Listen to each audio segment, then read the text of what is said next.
covering the various stages of life and the financial considerations that come with each one. In part 1, we spoke about getting your first job, and we covered a few tips on what to prioritize with your first salary. Last week, we looked at marriage and the financial implications to consider. This series is also available in video format if you prefer that over podcasts. The videos cover each topic in much more detail, and I will provide the links at the end of this episode. Today, we are continuing the podcast series with Stage 3, Buying a House. Buying a house is a significant financial investment that requires careful consideration. It's important to have a solid understanding of your budget and financial goals before starting the home buying process. When buying a house, it's important to factor in all associated costs, such as closing costs, property taxes, and homeowners insurance. It's also important to consider the long-term financial implications of home ownership, such as maintenance and repairs. Here are the steps involved in buying a property. Step 1 would be financing. The first step is to secure financing from a bank or other financial institution. This involves submitting a loan application and providing all required documentation, such as proof of income and credit history. This will also involve obtaining insurance as security for the loan in case of the borrower's death or permanent disability. Also try to save for a large deposit before you start shopping for a house, as the term and interest on your mortgage loan will be reduced.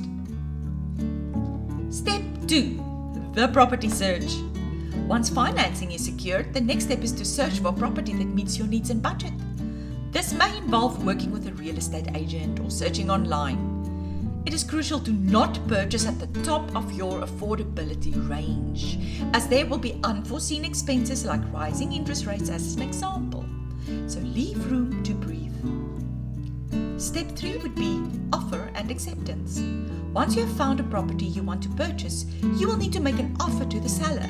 Negotiations may take place before an offer is accepted. Step 4. Property inspection and valuation. After the offer is accepted, a property inspection and valuation will need to be conducted to assess the property's condition and determine its value. There are costs involved with this step, and you'll need to have cash available on hand. Step 5. Finalize the sale agreement. Once the inspection and valuation have been completed, the sale agreement will be finalized and signed by both parties. Step 6. Registration. The transfer of ownership will need to be registered at the deeds office. This requires submitting the necessary documentation and paying any fees required. You will need cash upfront for this. Step 7. Moving in and furnishing. Once the registration process is complete, you can take possession of the property and move in. You will need to furnish the property with the necessary furniture, appliances, and other items to make it a comfortable home. Be mindful of not incurring unnecessary debt to accomplish this. There is no reason why you have to do it all at once. Be wise and patient. It's important to note that the process of buying a property can vary depending on the country and region you are in, and there may be additional steps involved.